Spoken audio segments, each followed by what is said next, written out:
Ito pala yung nangyayari ngayon mga kabayan, no? Kaya wala akong nakikita may nagtatrabaho. Parang national holiday ata nila ngayon. Pero araw ngayon ng Sabado. Yan, may tumatakbo ng media.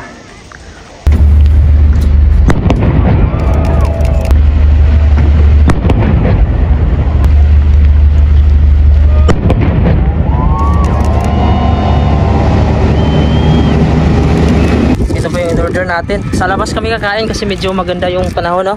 And sa likod, yan po yung bubble tea house na kung saan yung may-ari ay kababayan natin. Yan na po mga kabayan ng pagkain, no? Nabuksan na po natin dito. Yan, kain po tayo mga kabayan. Nandito po kami sa gilid na dagat, oh. Mga kabayan, nandito ako sa trabaho pero wala akong nakitang may nagtatrabaho. Ako lang dito. So mayroon pala ditong holiday ngayon mga kabayan. Mayroong boat doon sa unahan mga kabayan, no? You know, may 3 boat doon. Yan po. Ito pala yung nangyayari ngayon mga kabayan, no? Kaya wala akong nakikita may nagtatrabaho doon sa tinatrabuhan ko. Ito lang po sa labas na tinatrabuhan ko. Yung dinadala nila yung plug nila, oh. Ayan. So ito po yung nangyayari ngayon sa Greenland. Parang national holiday ata ngayon mga kabayan. Hindi ko alam kung anong holiday kasi wala akong info. Nakita ko lang sa tinatrabuhan ko. Ayan po yung tinatrabuhan ko mga kabayan, yung yellow na yan. Tapos yung paglabas ko mayroon ng mga tao. Ayan po. Parang national holiday ata nila ngayon. Pero araw ngayon ng Sabado. Yan, may tumatakbo ng media. So, baba tayo mga kabayan, no? Tingin tayo saglit kung ano ang nangyayari dito. Kasi hindi ko pa naranasan yung ganito mga kabayan na sali. Dati kasi mga kabayan, may trabaho ako nun. Biyernes yung nakaraan. So, ngayon Sabado. Ayan po, napakaraming tao po dito. Ayan. So puntahan natin sa ibaba. Titingin muna tayo saglit. Mag-break muna tayo, no? Ayan po. Napakaganda ng panahon ngayon kasi maulan siya mga kabayan. Pag naulan kasi mga kabayan, moist siya mga kabayan, no? Nabasa yung mga damo. Hindi kasi maganda yung dry yung hangin, masakit din sa katawan. Ayan, nandun po sila pupunta sa baba. Ayun mga kabayan. Ngayon alas 9 na dito, break time natin. Pupunta tayo dun sa maraming tao. Saksihan natin kung ano yung nagaganap. Dahil hindi pa ako nakatry mga kabayan, no, na national holiday ata nila ngayon na nakapunta ako dahil madalas may trabaho tayo. Ito po yung umaga natin dito. Napakaganda ng mga mga damo. Ang ganda ng mga damo, buhay na buhay dahil umulan kagabi. Tapos yung mga bahay, oh, napakasimple lang. Sa baba natin marami ng mga tao. Ayan. Puntahan natin mga kabayan. At mapakita ko sa inyo dito yung mga nangyayari. Ang ganda ng bahay na to dahil mayroon siyang parang ano ba yan? Yung Christmas tree. Buhay na siya dahil nga summer dito. Ayan, may mga damo din sa labas. Napakasimple lang. Ayan, nandito na tayo mga kabayan. Medyo marami-rami ng tao. Tapos mayroon po ditong mga fishing boat sa unahan na nakaparada. Ito po yung mga tao dito. Medyo dagsa na. So hindi ko alam kung anong gagawin na dito. Ayan. So dito tayo pwesto. Ayun, maraming tao dun sa unahan, no? Ayun po. Hindi ko alam kung anong inaantay nila. Baka may darating siguro.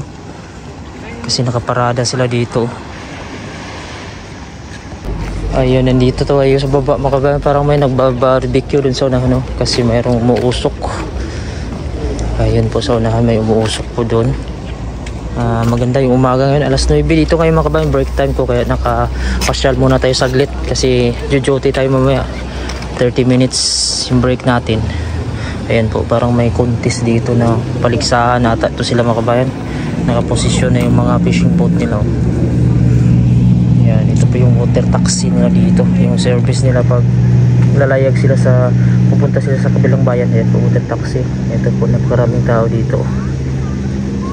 Nakaparking na po yung mga fishing boat nila dito mga kabayan, no? Parang may paligsahan sila. Hindi ko lang alam kung ano yung gagawin dito. Ayan po, napakarami po dito hanggang dito po sa gilid. Ayan po. Ito po yung service nila dito kapag nangingisda sila mga kabayan. Yan yung ginagamit nila. At kung pupunta sila dun sa kabilang isla, may sakay sila na mga pamilya, oh. Parang galing pa ata ito sa kabilang bayan. Ayan. So ito po yung view natin dito. napakaraming tao pa rin ang dumadating. At dito sa gilid natin, ayan, parang mayroon silang program dito. Ayan po. Ayan, napakaganda pong view, napakalinis at napaka-presko. Ayan, pabalik na tayo mga kabayan, no? Hindi pa naman tapos yung break time natin, pero parang hindi pa naman nag-uumpisa kasi ito po yung madadaanan natin ng mga damo-damo, tapos may mga tao pa na bumababa, oh. Tapos maririnig natin yung mga ingay ng ibon. Ayan, ito po yung itsura ng Greenland kapag summer. Buhay na buhay yung damo mga kabayan, no? Dahil umulan tapos mainitan siya, mas lalo siyang mabuhay. At ito po yung mga bulaklak dito, lalabas ito mga ilang araw na lang siguro yung aantayin. Grabe mga kabayan yung sasakyan dito, napakarami ang nagpark. Ayan, kasi yung event mga kabayan nasa ibaba. Ayan, hanggang dito sa baba may mga parkingan din. Hanggang dito po doon sa unahan. Ayan, napakarami po ang nagpa-park dito hanggang dito po. Ayan, so simbahan meron din po. Ayan, so ito po yung kaganapan ngayon.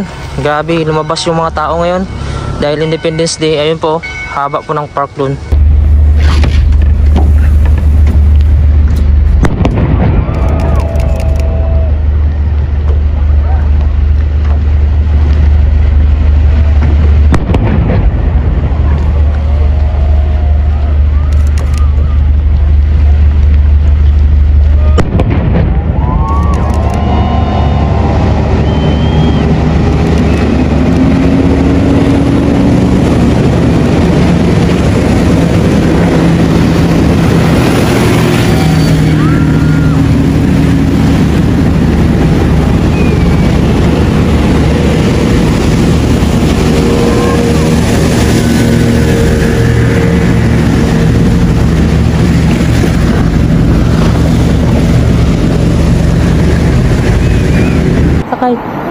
Ay, hello po mga kabayan.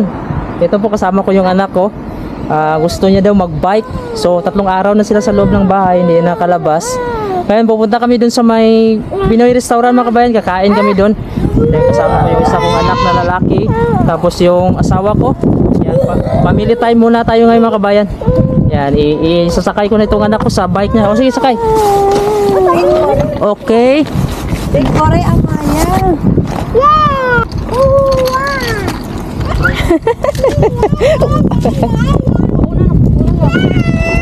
Tikalon.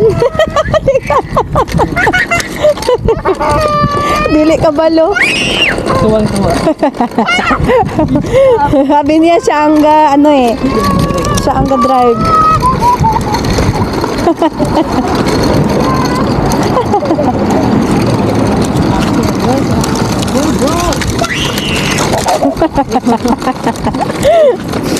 Bro, where are you, bro?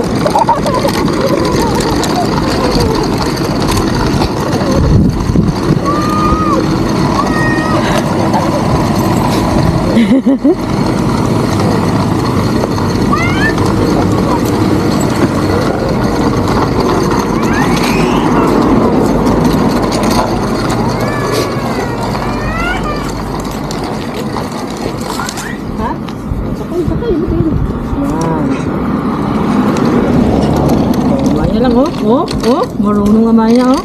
Oh, grabe si Maya pa. Brother! Brother! Bro! Brother! Oh, Brother! Here. Brother! Oh.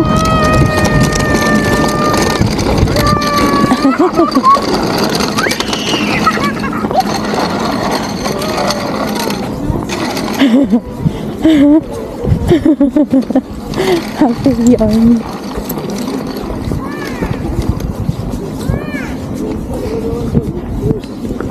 Okay.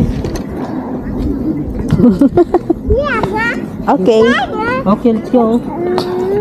Ang todo storya ng kung tanga.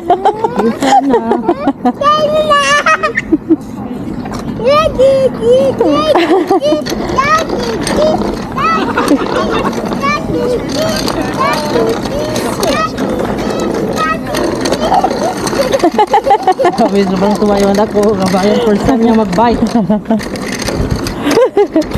Sabi niya siya ang pedal, oh. Medyo hindi ko sa marunong kasi ito pala yung bubble tea house sa likod natin. Yan po yung kababayan natin yung may-ari dito.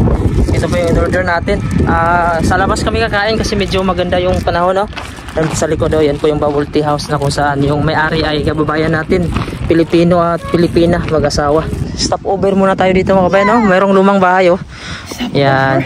Diyan kami kakain sa unahan, gilid ng dagat. Yung mga damo natin nag-green. Ito po yung bubble tea house dyan ni kabayan. Dyan kami bumili ng pagkain. Yan, ito po yung view natin, oh, napakalinis. Tapos yung anak ko, nagbabike na siya. Okay, bike. You can drive bike. Oh. Yan. Gutom na siya, gutom. Ay, gaganda ng bahay, oh. Ayan mga kabayan, nandito na kami sa aming final destination kung saan kakain kami ng pagkain dito galing sa Pinoy restaurant. Ito po yung view natin, oh. Green na green, ano? Kaya siguro tinawag na Greenland na. Pero sa summer ganito siya, green. Ayan po yung anak ko isa nagbabike. Ito po yung mga bahay dito. Makikita mo yung ganda ng bahay kapag wala na siyang snow mga kabayan, no? Ang linis tingnan siya. Ito na yung mga bulaklak na sabi ko. Ayan po. Na unti-unti siya nabubuhay. Ito po yung ilog nila. Ayan. So tingnan natin yung pagkain dito mga kabayan, no? Sa Pinoy restaurant. Parang Jollibee lang din to. Kasi mayroon itong chicken. Yan, no? French fries. Alay na, Axel. Yan po. Ano to? You like kamaya? Gravy. You like to eat, oh? You are hungry?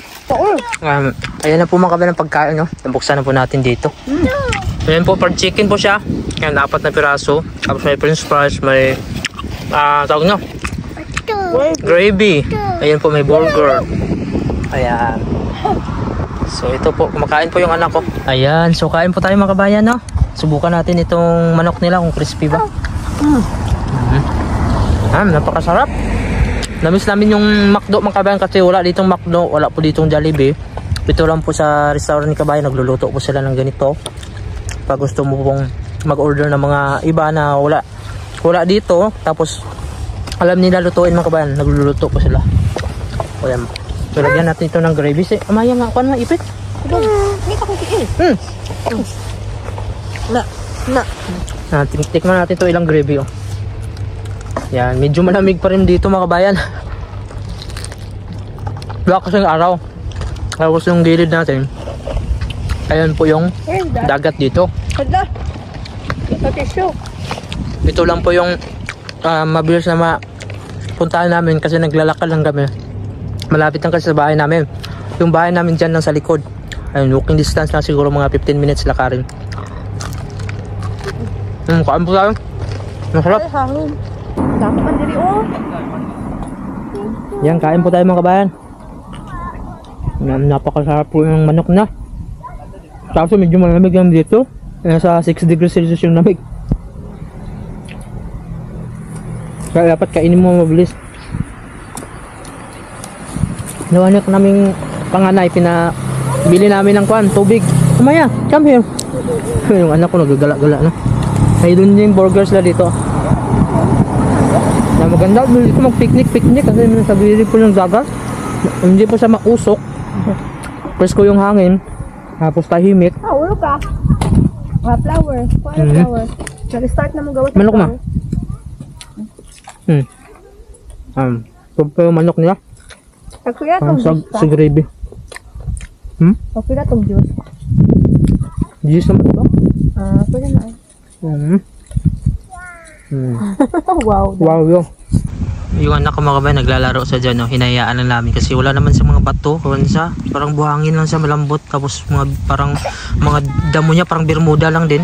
Tapos dun sa unahan mga kabayan, no, mayroong nagbabantay sa dagat. Ayan po yung nagbabantay sa kanila dito. Navy ba yung tawag niya mga kabayan, kumikot-ikot. Dito mga kabayan, marami nang bumisita dito sa Greenland. Ayan, dito sa Greenland mga kabayan, marami ang bumupunta. Minsan marami siyang makikita ko, may mga pulis mga kabayan, no, na naglalakad, nagbabantay. Paikot-ikot dito mga pulis. Tapos minsan may mga helicopter na lumilipad sa itaas na hindi naman yung helicopter ng Greenland. Parang sa US kasi maitim na mga helicopter. Tapos nakita ko sa news mga kabayan, pumunta pala dito yung president ng France. Anong pangalan nun? Nakalimutan ko. Hindi ko alam kung ano yung pinag-uusapan nila. Tapos yung US dito mga kabayan, no, pumunta din dito. Mayroon din daw dito mga kabayan yung German na helicopter or ship. Basta yung nakaraan mga kabayan, pumunta ako sa kuan, may nakita naman ako na warship doon, pero sa Denmark yun. Hindi ko alam kung ano yung mga plano nila dito. Siguro mga kabayan dahil itong US kasi, Denmark, magkaalyado kasi ito mga kabayan, no?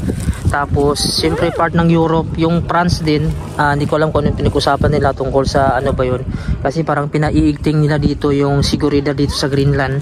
Baka ayaw siguro nila mapasukan ito ng, alam mo naman, yung mga kalaban ng US, gaya ng mga China, yan, Russia.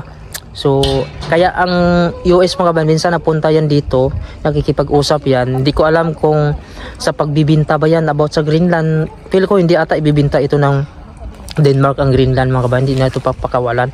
Magkaalyado lang sa US pwede, kasi mayroong US base dito. Yung US mga mayroon silang air base dito. Ito na po yung mga bulaklak mga kabayan, no? Pero hindi pa siya lumabas yung bulaklak nito. So, ito po, mayroon po ng yellow dito na lumabas. Ito po yan, oh. Yan. So yan sa taas yan yung ilog. Pumunta sa dito. Hindi ko alam kung ito ata yung galing dun sa lake mga kabayan. Tapos pumunta sa dito, pababa.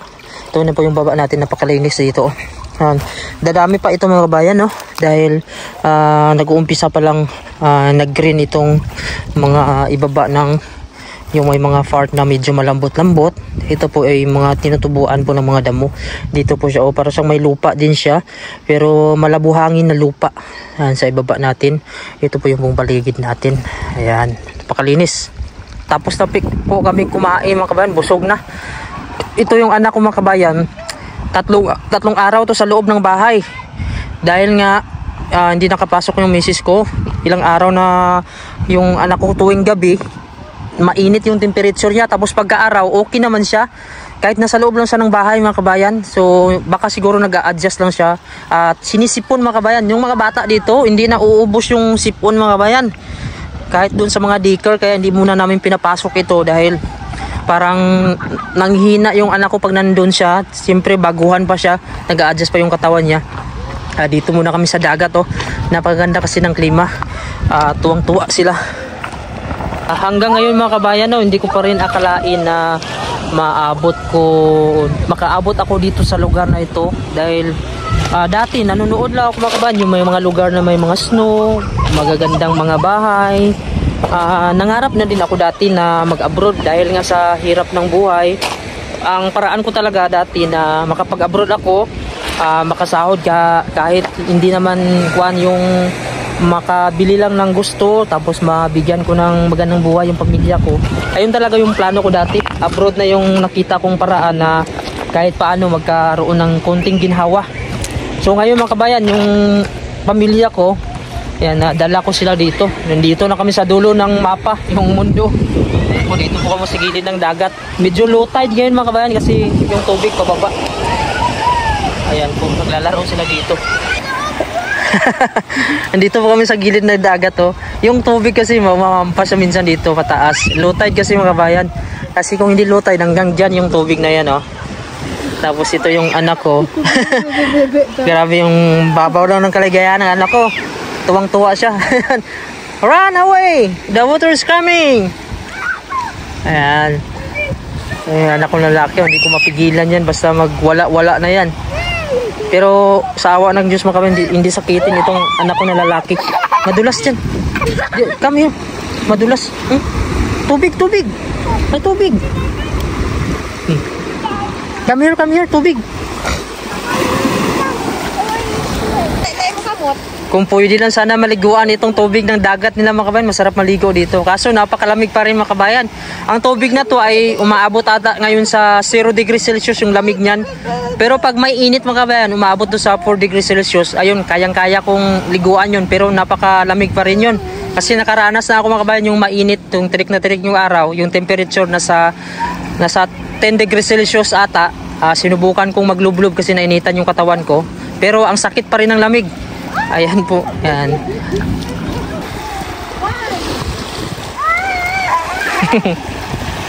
Yan, tuwang-tuwa yung anak ko. Hindi kasi sobrang lamig ngayon mga kabayan. Nasa 6 degrees Celsius yung lamig ata ngayon, 4 degrees. Kasi ayun, hindi nga ako nag-gloves. Tapos manipis yung suot namin ni Mrs. Kasi mapapansin naman at mararamdaman namin mga kabay pag sobrang lamig. Ito po yung tubig dito sa dagat, napakalamig ito, napakalinaw oh. Ayan, so naglalaro-laro sila dito kasama kami kasi pag sa loob na ng bahay wala na, hindi na sila makapag laro. Ayan, punta kami doon mga kabay, no? Marami palang bulaklak doon sa unahan. We're going there. We're going there. There is many flowers there, Amaya. Ayan po, marami pong bulaklak doon, no? Ayan. Gusto niya pang maglaro daw doon sa may suba.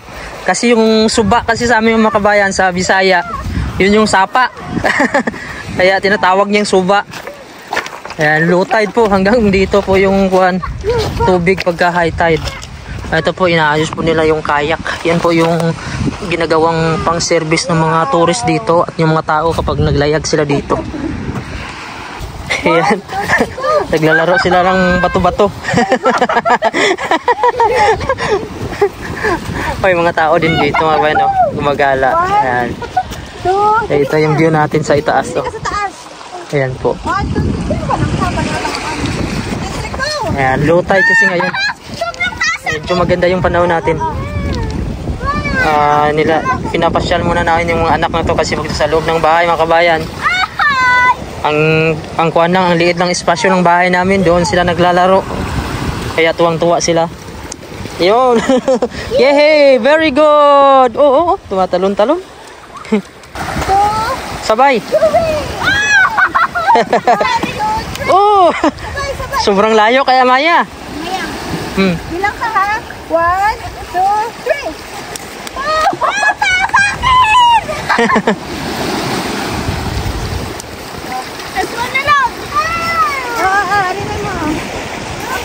Napaka-relax ng dagat na dito. Ayan.